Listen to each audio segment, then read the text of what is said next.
Raymond Clifford walked through the lobby of Hargrove Industries at 6:45 in the morning, same as he had every day for the past 11 years. He carried a mop bucket on wheels, a canvas bag of supplies slung over one shoulder, and a thermos of black coffee wedged under his arm. His uniform was clean. It was always clean. He pressed it himself the night before, a habit he had kept since the first week on the job, because a man who takes care of small things, his father used to say, never loses track of the big ones. The lobby smelled of floor wax and recycled air. The automatic doors sealed behind him with a soft hiss. Somewhere above his head, 11 floors of offices were beginning to fill with people who had no idea he was there.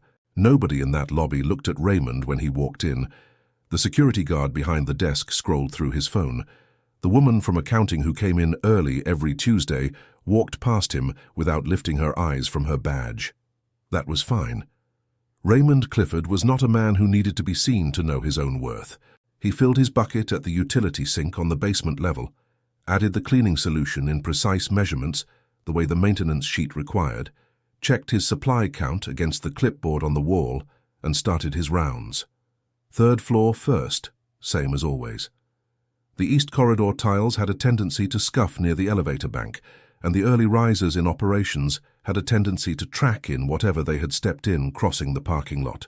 Raymond had learned the rhythms of this building the way a good navigator learns a coastline, not by studying a chart, but by being there in every kind of weather, long enough to know where the trouble always comes from. He had made it to the midpoint of the third-floor corridor when the voice stopped him cold. Brandon Whitfield, the newly appointed VP of Operations, was standing near the corner office suite with 2 members of his team. He was 34 years old, had been with the company for 7 months, and had the kind of confidence that comes not from experience, but from never having been told no by anyone whose opinion he respected. He looked at Raymond. He looked at the mop bucket. He looked at the floor, still wet, gleaming under the fluorescent light. Then he looked down at his own shoes, Italian leather, recently polished, with the expression of a man who has already decided how this is going to go. "You know what your problem is," Whitfield said, loud enough that both members of his team heard it clearly, and neither one looked up from their phones. "You people never think about who has to walk through here after you. This floor is supposed to be dry before 7. I have a 7:15 with the Northeast Regional Directors, and now I'm going to walk into that room smelling like a mop closet." Raymond stopped. He did not tighten his grip on the handle. He set the mop gently against the wall and looked at the wet floor sign he had placed at both ends of the corridor before beginning his work. He looked at it the way a man looks at evidence he has already submitted and is not going to argue about again. "The signs were posted at both ends of the hallway before I started," Raymond said. "Standard protocol." "I don't care about your protocol," Whitfield said. He pulled out his phone and began typing with 2 fingers, his eyes down. "I care about outcomes. You've been here long enough to know how this building runs."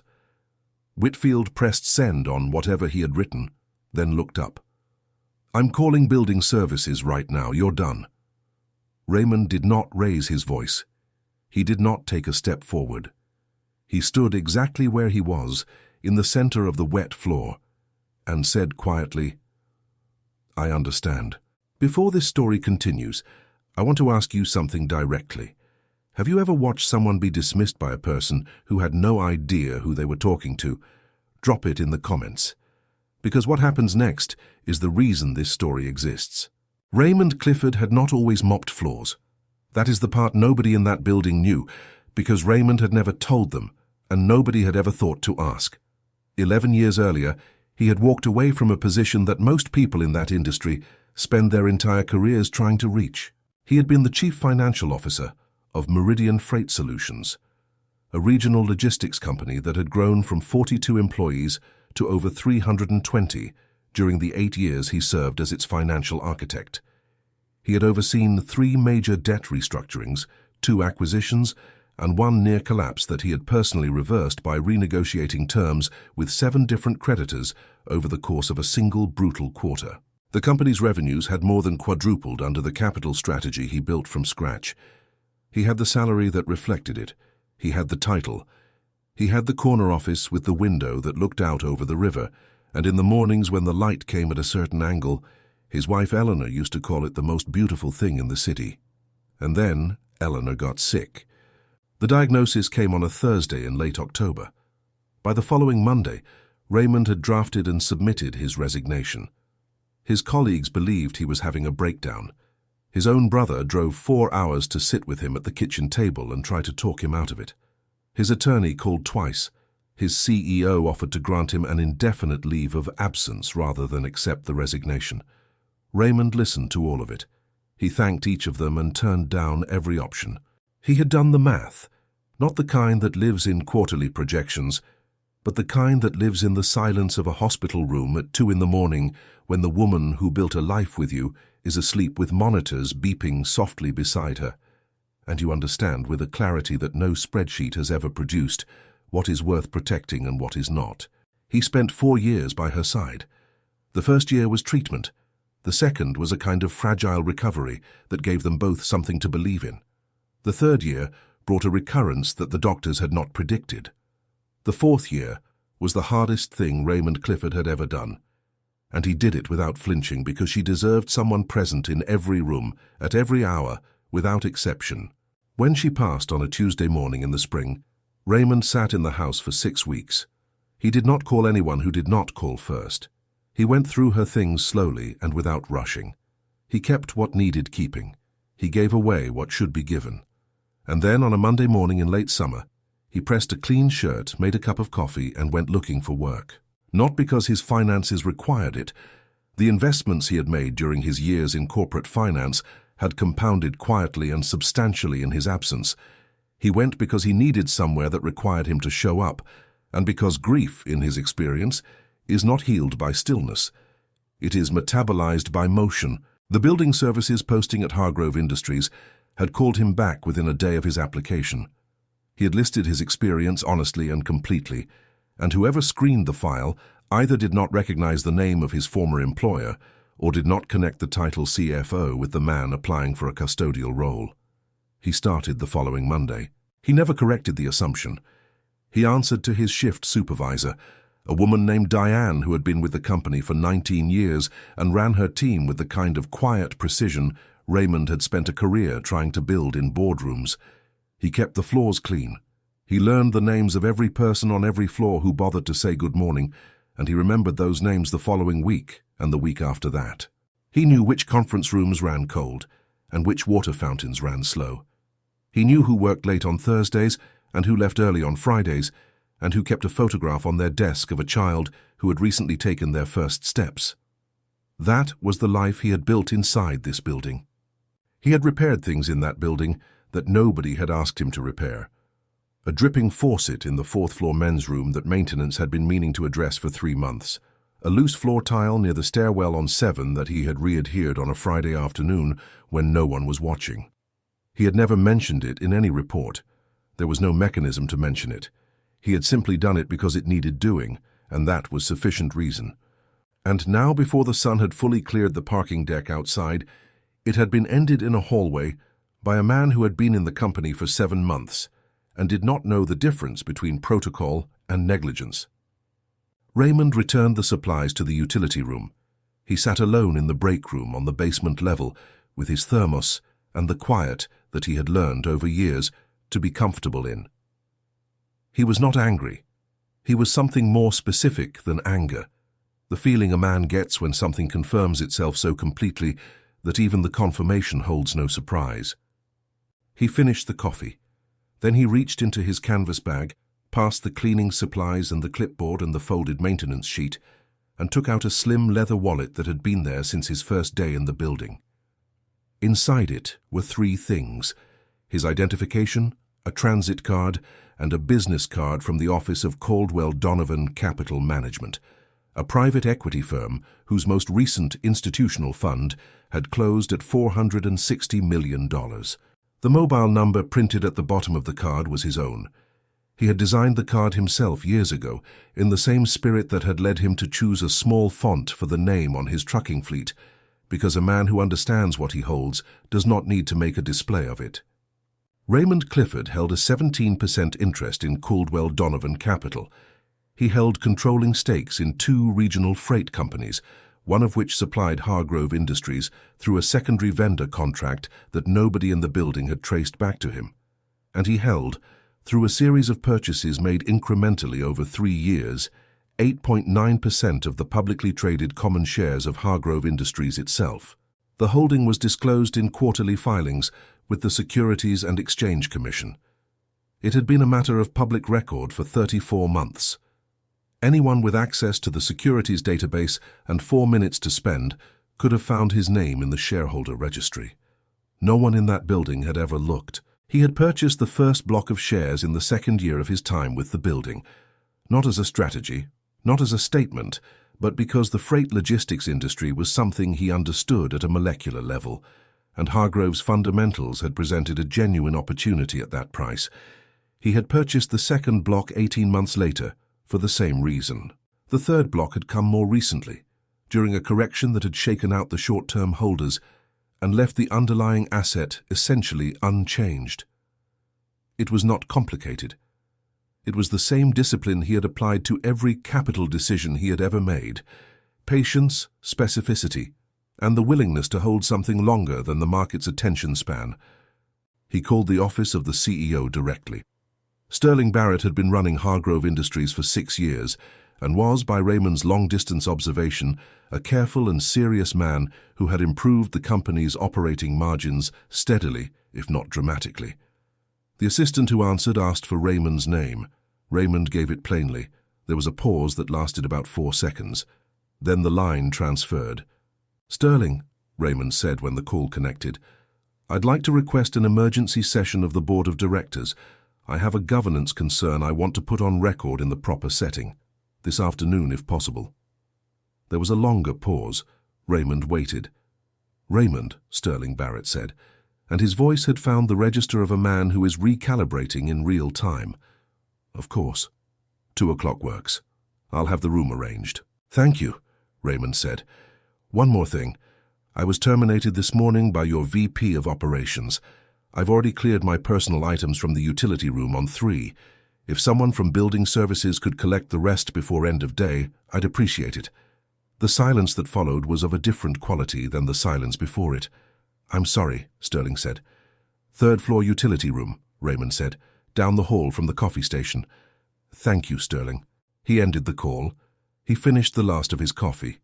He stood, folded the thermos into the bag, and walked out through the lobby the same way he had walked in. The security guard was still on his phone. Raymond nodded at no one and pushed through the glass doors into the morning. He went home. He changed out of his uniform and ate a real lunch at the kitchen table: eggs and toast and a glass of juice, the same breakfast he and Eleanor had made on Saturday mornings when neither of them was in a hurry. He let the meal take as long as it needed to. Then he went to the closet and took out the dark grey suit with the faint pinstripe, the one Eleanor had helped him choose on a rainy Saturday a decade ago at a shop downtown, the one she had said made him look like a man who had already won before he walked through the door. He knotted his tie in the bathroom mirror without thinking about the motion, muscle memory from a life that had not gone anywhere. Just waited. He arrived at Hargrove Industries at 1:50. The security guard looked up this time. "Raymond Clifford," Raymond said. 2 o'clock with the board. He was issued a visitor badge and shown to the executive elevator. The 14th floor conference room held 12 people around the table, and 3 more on a video call projected on the wall at the far end. Sterling Barrett stood when Raymond came in and shook his hand with both of his, the way people do when they are aware of a gap that needs closing. The general counsel was seated to the left with a notepad already open. The head of investor relations sat across from her. The independent directors occupied one side of the table in a row, and at the far end, in a chair that had been assigned to him without explanation, sat Brandon Whitfield, who had the expression of a man who has been called into a room and still doesn't know why. Raymond took the open seat at the center of the table. He set nothing on the surface in front of him. He folded his hands and looked around at each face long enough to be understood. "I want to begin by saying clearly that this is not about what happened this morning," Raymond said. "What happened this morning was a small thing in the context of everything I want to say. I've been dismissed in harder rooms than a 3rd-floor hallway. That's not the issue." The room held still. "The issue I want to put on record," Raymond continued, is about what the treatment of facility staff says about the decision-making culture inside this company. The reasoning that allows a senior leader to publicly dismiss a maintenance worker without cause, without documentation, without a single question about what actually occurred, that same reasoning shows up in how this company evaluates risk. It shows up in how it conducts due diligence. It shows up in how it decides who is worth listening to in a room like this one. And as someone who holds a material stake in this company's performance, I have an interest in those decisions being made well. Sterling Barrett said, carefully, "The board is aware of your position, Raymond, and I want to say it on behalf of everyone here that this morning's incident does not reflect the standards this company holds itself to." Raymond nodded once. "I know that," he said. "I've watched this company long enough to believe it means something. That's why I'm still in the room." He looked toward the far end of the table. Whitfield was very still. "I'm not asking for an apology," Raymond said. "I'm asking for a review, a formal review of how this company supervises and evaluates its facilities staff, how complaints are handled, how terminations are authorized. I'd like the results of that review presented at the next quarterly board meeting. That is the entirety of what I'm asking." The general counsel was writing steadily. The independent director at the far left of the table, a woman who had served on 4 boards and whose questions in shareholder meetings were reliably the sharpest in the room, leaned forward slightly. She had been watching Raymond since he sat down, with the focused attention of someone who is not yet sure what they are looking at, but knows it is worth understanding. She said nothing. She was filing things away. Sterling Barrett said, "That review will be initiated this week. You have my commitment." Raymond stood. He shook hands around the table, the CEO, the general counsel, 2 of the independent directors who had come around to his side of the room to do it. He did not approach the far end of the table. He did not look there again. He took the elevator back to the lobby. In the polished doors on the way down, he caught his own reflection. The grey suit, the pinstripe, the tie that Eleanor had straightened before every important thing he had ever walked into. He thought she would have laughed about this, not cruelly, but with the deep enjoyment she always had for moments where the world arranged itself into a lesson. She had been the one who told him, years ago, that the most powerful thing a person can do is carry what they carry without advertising it. Let the room find out on its own. The room always finds out. He walked out into the afternoon, turned his collar up against the October air and flagged a cab at the curb. If this story meant something to you, share it today with someone who has been underestimated and kept showing up anyway. And if you want to be here when the next story comes, subscribe, because there are more coming, and every single one of them is about someone the world counted wrong. There is a kind of person who never announces what they carry, who shows up in pressed clothes to work that the world considers small, who fills a thermos in the morning and does the task in front of them with their full attention, not because they have nothing else to offer, but because they understand something most rooms have long since forgotten, that the value of a thing is not established by the audience watching it. Raymond Clifford mopped floors for 11 years in a building that contained his own name in its ownership documents. He did not mop them in spite of that fact. He mopped them because of it, because a man who knows what he holds does not need the world to reflect it back at him. He already knows. And when the moment comes, not to prove anything, not to punish anyone, but simply to speak clearly in the right room at the right time, he is ready. He was always ready. He just never saw a reason to say so before today.